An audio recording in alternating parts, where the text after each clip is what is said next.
بسم اللہ الرحمن الرحیم۔ السلام علیکم ورحمۃ اللہ وبرکاتہ۔ آج سے ہم ایک بہت ہی مبارک سلسلے کا آغاز کرنے جا رہے ہیں جس میں ہم اللہ سبحانہ و تعالیٰ کی ذات کو پہچاننے کی کوشش کریں گے۔ حدیث میں آتا ہے، رسول اللہ صلی اللہ علیہ وسلم نے فرمایا، الانبیاء اخوۃ و دینہم واحد۔ تمام کے تمام انبیاء آپس میں بھائی تھے اور ان تمام کا دین ایک ہی تھا۔ تمام انبیاء لوگوں کو اللہ سبحانہ و تعالیٰ کی ذات کے ساتھ جوڑنے کے لیے آئے تھے، وہ توحید کی دعوت لے کے آئے تھے۔ توحید کیا ہے؟ جب انسان لا الہ الا اللہ محمد رسول اللہ صلی اللہ علیہ وسلم کا اقرار کرتا ہے تو گویا وہ اپنی زبان سے اس بات کا اقرار کر رہا ہے کہ میں اپنے آپ کو اللہ سبحانہ و تعالیٰ کے سامنے سر تسلیم خم کر رہا ہوں، اپنی ذات کو اللہ سبحانہ و تعالیٰ کے سپرد کر رہا ہوں۔ میری زندگی کی کوئی بھی ترجیح اللہ سبحانہ و تعالیٰ کے علاوہ نہیں ہوگی۔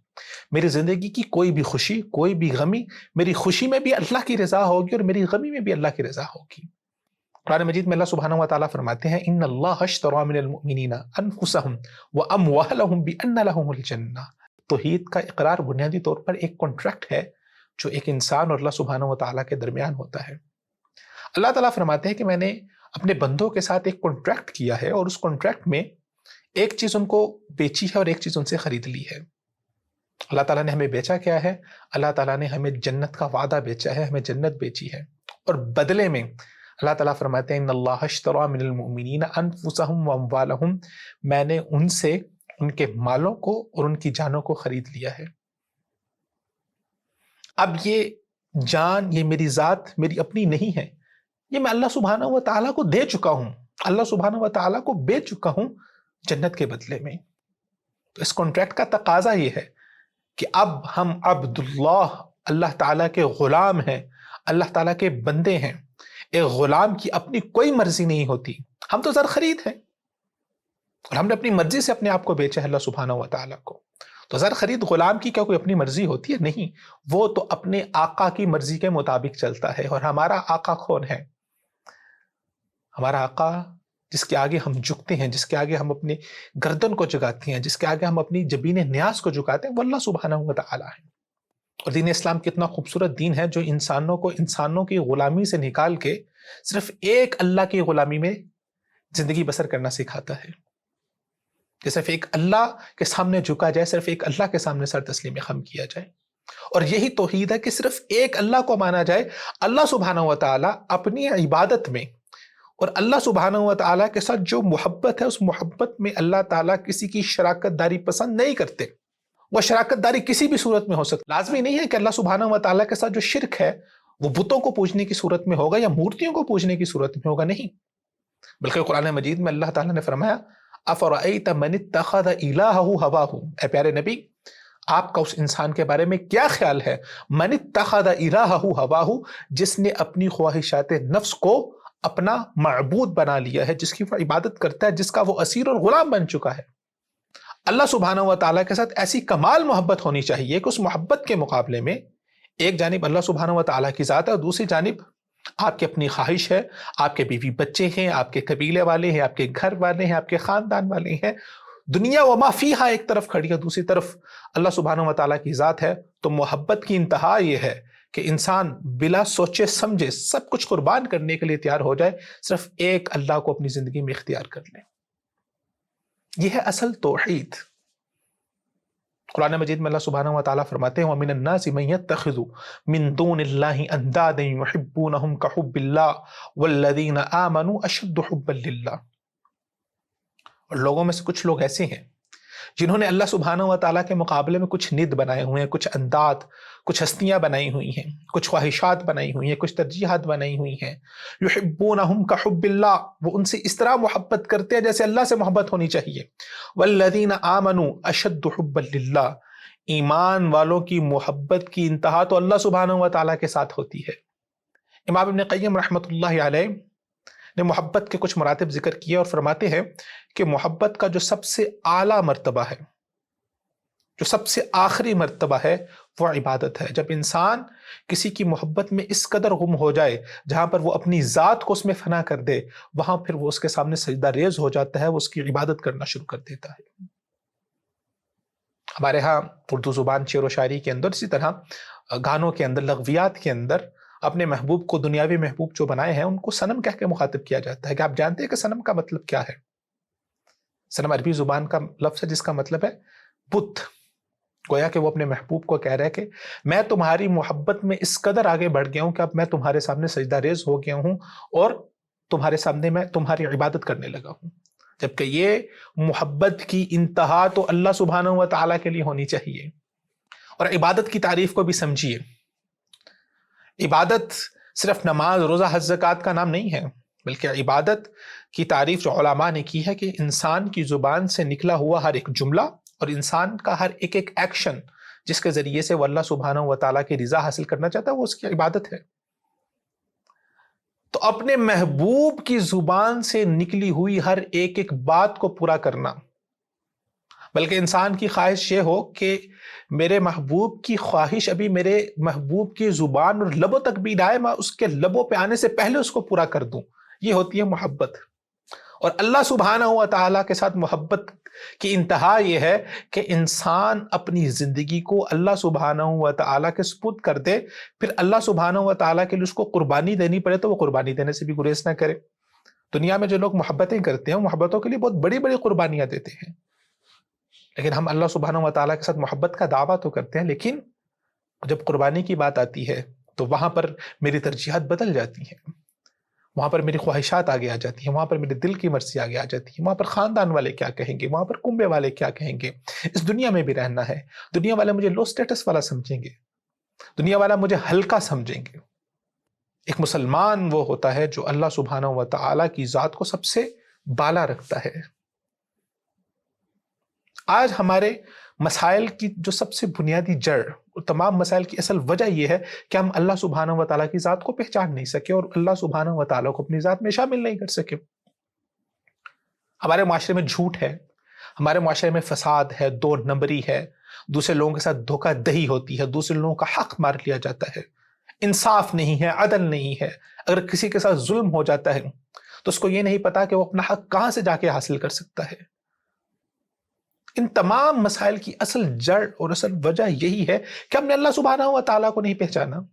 اگر ایک انسان اللہ تعالیٰ کو اپنی ذات میں شامل کر لے اور اللہ تعالیٰ کو حقیقی طور پر پہچان لے، کیا ممکن ہو سکتا ہے کہ وہ انسان جھوٹ بولے، اس کی زبان لرز جائے، اس کی روح کانپ جائے، لیکن وہ انسان کبھی جھوٹ نہیں بولے گا۔ آج ہماری خلوتیں بالکل الگ ہیں، اور جب ہم معاشرے میں لوگوں کے ساتھ ہوتے ہیں تو بالکل اور طرح سے ہوتے ہیں۔ اللہ تعالیٰ ستار العیوب ہیں۔ ستار العیوب کا مطلب ہے اللہ تعالیٰ انسانوں کی پردہ پوشی کرنے والے ہیں۔ رب کعبہ کی قسم، اگر ہماری تنہائیوں کے پردے اٹھ جائیں، ہماری تنہائیاں جس طرح سے ہوتی ہیں، یا ہمارے جو اندر کے خیالات ہیں، جو میں اندر سے خود ہوں، وہ کبھی میں سامنے آ جاؤں اور میری تمام چیزیں دوسرے لوگوں کے سامنے آ جائے، تو رب کعبہ کی قسم ہم ایک دوسرے کو منہ دکھانے کے قابل نہ رہیں۔ لیکن وہ اللہ سبحانہ و تعالیٰ کی ذات ہے، وَسَتَّارُ الْعُیُوب، وہ انسان کے عیبوں کے اوپر پردہ ڈالنے والا ہے۔ اور نہ ہی اللہ سبحانہ و تعالیٰ انسان کی سوچوں کی بنیاد پر اس کا مواخذہ کرنے والا ہے۔ اللہ تعالیٰ تو اتنے رحیم ہیں، اللہ تعالیٰ تو اتنے مہربان ہے اپنے بندے کے اوپر۔ حدیث میں آتا ہے، رسول اللہ صلی اللہ علیہ وسلم نے فرمایا، جب ابن آدم، اللہ تعالیٰ کا بندہ، ابھی صرف نیکی کرنے کا ارادہ ہی کرتا، اس کے دل میں خواہش آتی ہے، سوچتا ہی ہے کہ میں نیکی کروں، تو اللہ تعالیٰ فرشتوں کو کہتے ہیں اس کے لیے ایک نیکی کا اجر لکھ دو۔ پھر جب وہ نیکی کے لیے چلتا ہے تو نیکی کی طرف چل کے جا رہا ہوتا ہے، اس کے لیے نیکیاں الگ سے ہوتی ہیں۔ پھر جب وہ نیکی کر دیتا ہے تو اللہ تعالیٰ نہ صرف 7 گنا بلکہ کئی ہزار گنا بڑھا کے اس کا اجر شامل کر کے دیتے ہیں۔ جب گناہ کی طرف جاتا ہے، گناہ کا ارادہ خیال آتا ہے، تو اللہ تعالیٰ فرشتوں کو فرماتے ہیں کبھی نہ لکھنا۔ حتیٰ کہ وہ گناہ کی طرف چل کے جاتا ہے اور گناہ کر دیتا ہے تو اللہ تعالیٰ فرماتا ہے اب اس کا ایک گناہ لکھ دو۔ وہ اتنا رحیم ہے اللہ تعالیٰ، وہ اتنا کرم کرنے والا ہے، لیکن وہ ایک انسان ہی ہے جو اللہ تعالیٰ سے دور ہے۔ پھر اللہ تعالیٰ شکوہ کرتے ہیں، یا ایھا الانسان ما غرک بربک الکریم، اے انسان تجھے تیرے اتنے ہی کریم رب سے، اتنے ہی شفقت کرنے والے رب سے کس چیز نے دھوکے میں ڈال دیا؟ بل تؤثرون الحیات الدنیا والآخرۃ خیر وابقی، بلکہ تم دنیا کی زندگی کو ترجیح دیتے ہو اور آخرت اس دنیا کے مقابلے میں بہتر بھی ہے اور ہمیشہ رہنے والی بھی ہے۔ تو اس مبارک سلسلے کو شروع کرنے کے پیچھے جو ہمارا اصل مقصد اور غرض یہ ہے کہ ہم اللہ رب العزت کو جان سکے اور پہچان سکے، اور اس طرح سے پہچان سکے کہ اس کے ذریعے سے ہم اپنے عمل کی اصلاح کر سکیں، ہم اپنے ذات کی اصلاح کر سکیں اور اللہ تعالیٰ کو اپنی زندگی میں شامل حال کر سکیں۔ اللہ سبحانہ و تعالیٰ کی پہچان کس طرح سے ہو سکتی ہے؟ سلف فرماتے ہیں کہ اللہ تعالیٰ کو پہچاننے کے 3 طریقہ کار ہیں۔ ایک طریقہ کار تو وہ ہے کہ اللہ سبحانہ و تعالیٰ نے قرآن مجید میں جن آیات کے ذریعے سے اپنا تعارف خود کروایا ہے، ان آیات کے اوپر تدبر کیا جائے، ان آیات کے اوپر غور و خوض کیا جائے، ان کا فہم حاصل کیا جائے اور اس کے ذریعے سے اللہ سبحانہ و تعالیٰ کی پہچان کی جائے۔ جیسے سورہ حشر کے اندر اللہ سبحانہ و تعالیٰ اپنا تعارف کرواتے ہیں، واللہ الذی لا الہ الا هو الملک القدوس السلام المؤمن المہیمن العزیز الجبار المتکبر۔ اللہ تعالیٰ فرماتے ہیں والخالق والباری هو الاول والآخر۔ اللہ تعالیٰ فرماتے ہیں اللہ تعالیٰ پہلے بھی ہے، آخر بھی ہے، اللہ تعالیٰ ابتدا سے ہے، انتہا تک رہیں گے۔ تو وہ آیات جن میں اللہ سبحانہ و تعالیٰ نے خود اپنا تعارف کروایا ہے، ان آیات کے ذریعے سے اللہ سبحانہ و تعالیٰ کی ذات کی پہچان کی جا سکتی ہے۔ دوسرا طریقہ کار یہ ہے، وہ آفاقی دلائل یا وہ آیات جس میں اللہ سبحانہ و تعالیٰ نے انسان کو اس کائنات پر غور و خوض کرنے کا حکم دیا ہے کہ ان کے ذریعے سے انسان اللہ سبحانہ و تعالیٰ کی ذات کو پہچان سکے۔ اللہ تعالیٰ قرآن مجید میں فرماتے ہیں کہ أَأَنْتُمْ أَشَدُّ خَلْقًا أَمِ السَّمَاءُ بَنَاهَا وَفِي أَنفُسِكُمْ أَفَلَا تُبْصِرُونَ۔ تم اپنی ذات کے اوپر غور کیوں نہیں کرتے؟ افلا تتفکرون، تم کیوں غور و خوض نہیں کرتے؟ افلا تعقلون، تم کیوں عقل حاصل نہیں کرتے؟ اللہ تعالیٰ نے فرماتے ہیں کہ میں نے بے شمار مثالیں ذکر کی ہیں قرآن مجید کے اندر، مکھی کی مثال ذکر کی، شہد کی مکھی کی مثال ذکر کی، پہاڑوں کی مثال ذکر کی، نور کی مثال ذکر کی، روشنی کی مثال ذکر کی۔ اس کے ذریعے سے اللہ تعالیٰ اپنی پہچان کرواتے ہیں۔ اللہ تعالیٰ فرماتے ہیں انتم اشد خلقا من السماء بناها، اے انسان ذرا آسمان کی طرف غور کر کے دیکھ۔ انسان کو اپنی کریشن کے اوپر، اپنی تخلیق پر بہت فخر ہوتا ہے کہ میں نے اس دنیا کے اندر بہت بڑے بڑے محلات بنا دیے، میں نے بہت بڑی بڑی بلڈنگز بنا دی، میں نے برج خلیفہ بنا دیا، میں نے دنیا کے اندر عجوبے بنا دیے، میں نے حرام مصر بنا دیا، میں نے ایسی ایسی کریشنز کھڑی کر دی، میں نے اس دنیا کو پورا گلوبل ولیج بنا دیا۔ آج میں دنیا کے کسی ایک کونے میں بیٹھ کے کسی دوسرے انسان تک نہ صرف بات کر سکتا ہوں، اس تک اپنا ڈیٹا ٹرانسفر کر سکتا ہوں، میں ٹیکنالوجی میں آگے سے آگے جا رہا ہوں۔ تو انسان کو اپنی تخلیق پر بہت ناز ہے۔ تو اللہ تعالیٰ فرماتے ہیں انتم اشد خلقا، کہ تم بہت کمال کے کریٹر اور خالق ہو، ام السماء بناہا، یا ہم جس نے آسمان کو بنایا، رفع سمکہا فسواہا، ہم نے آسمان کی چھت کو بلند کیا۔ انسان کو ایسی چھت نہیں بنا سکتا جس کو بغیر ستون اور دیوار کے کھڑا کر سکے۔ اللہ تعالیٰ فرماتے ہیں آسمان کی اتنی بڑی چھت کو ہم نے بغیر ستون کے کھڑا کر دیا۔ اللہ تعالیٰ فرماتے ہیں جاؤ پورے آسمان کے اوپر نگاہ دوڑا کے دیکھو، کیا تمہیں اس کے اندر کوئی خرابی نظر آتی ہے، کوئی ٹیڑھ میڑھ نظر آتا ہے؟ ایک دفعہ نہیں، دوبارہ جاؤ، دوبارہ نہیں 100 مرتبہ جاؤ، جتنی مرتبہ بھی جاؤ کہ تمہاری نگاہ ذلیل و خوار ہو کے واپس آئے گی، اس کو اللہ تعالیٰ کی بنائی ہوئی اس کریشن کے اندر خامی، سوراخ، کجی تو دور کی بات، ہلکا سا ٹیڑھ میڑھ بھی نظر نہیں آئے گا، جسے کہتے ہیں کوئی فنکشنگ کی غلطی بھی نظر نہیں آئے گی۔ کیا خوبصورت سیکوینس کے ساتھ اللہ سبحانہ و تعالیٰ نے اس کائنات کو بنائی ہے۔ جب انسان پہاڑوں کے اوپر غور کرتا ہے، وہ پہاڑی سلسلے، کبھی آپ اس کے اوپر غور کریں، ان کی ویڈیوز کو دیکھیں آپ، تو انسان ورطۂ حیرت میں رہتا ہے کہ کس طرح ایک سیکوینس کے ساتھ اللہ تعالیٰ نے چیزوں کو بنایا۔ یہ درخت، انسان اپنی ذات کے اوپر غور کرے، انسان اپنی آنکھ کے اوپر غور کرے کہ اللہ سبحانہ و تعالیٰ نے اس آنکھ کو کس طرح سے اس کے برین کے ساتھ کنیکٹ کیا ہوا ہے۔ ہزاروں نہیں، ملین نہیں، بلین نیورونز ہیں اس آنکھ کے اندر جو انسان کی مائنڈ کے ساتھ کنیکٹ ہوتے ہیں، اور جس کے ذریعے سے انسان جو ہے وہ دوسروں کو دیکھ پاتا ہے۔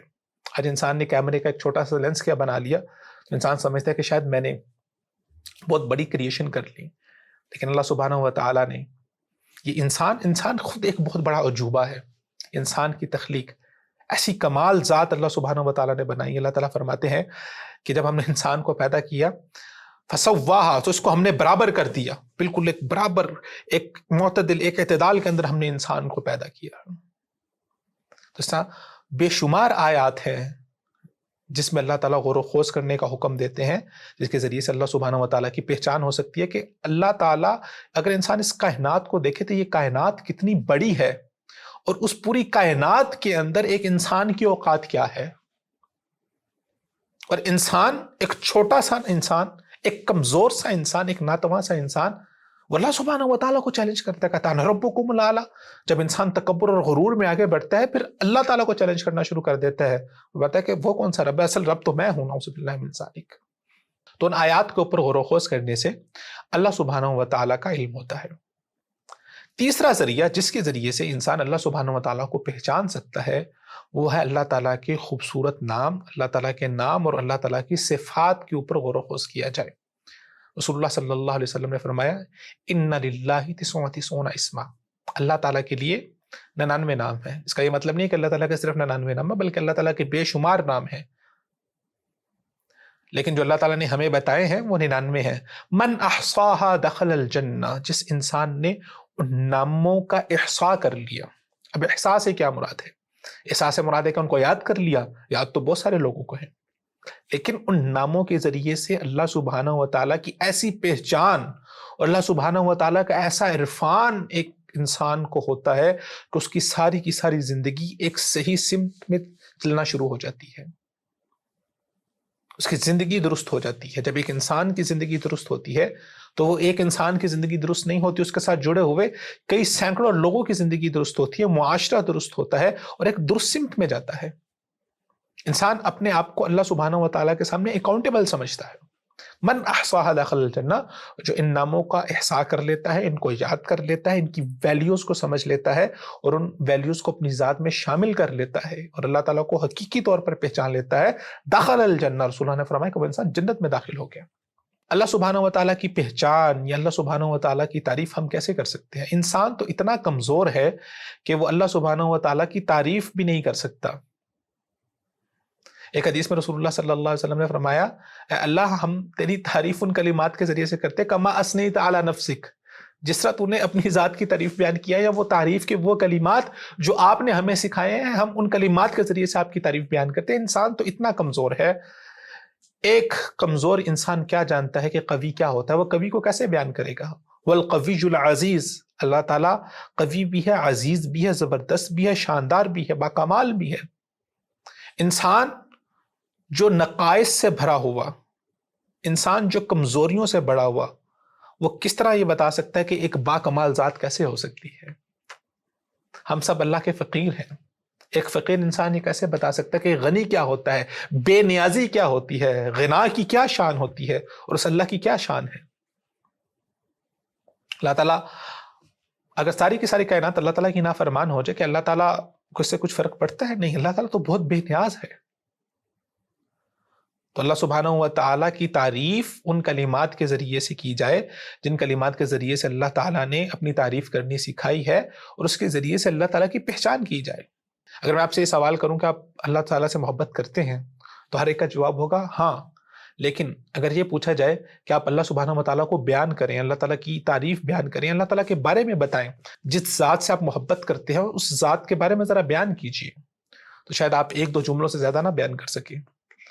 جبکہ اللہ سبحانہ و تعالیٰ کی ذات کو بیان کرنے کے لیے رب کعبہ کی قسم، اگر اس کائنات میں موجود تمام کے تمام درخت کٹ کے قلمے بن جائیں اور اس کائنات میں موجود تمام کے تمام سمندر سیاہی میں تبدیل ہو جائیں، تو وہ کلمے لکھ لکھ کے گھس گھس کے ختم تو ہو سکتی ہے، وہ سیاہی لکھ لکھ کے خشک تو ہو سکتی ہے، لیکن اللہ سبحانہ و تعالیٰ کے تعریف کے کلمات کبھی ختم نہیں ہو سکتے۔ قل لو كان البحر مدادا لكلمات ربي لنفد البحر قبل ان تنفذ كلمات ربي ولو جئنا بمثله مددا۔ سبحان اللہ۔ انشاءاللہ العزیز، ہم اس مبارک سلسلے میں ان ناموں اور ان صفات کی گہرائی کو جاننے کی کوشش کریں گے اور اس کے اندر چھپے گہرے معانی کو سمجھنے کی کوشش کریں گے، جس کے ذریعے سے میرا اللہ سبحانہ و تعالیٰ کے ساتھ تعلق بہتر ہو سکتا ہے، اللہ سبحانہ و تعالیٰ کے ساتھ محبت کا رشتہ قائم ہو سکتا ہے، اینڈ موسٹ امپورٹنٹ تھنگ کہ کس طرح سے میں اس کے ذریعے سے اپنی ذات کی اصلاح کر سکتا ہوں اور اپنے آپ کی اصلاح کر سکتا ہوں۔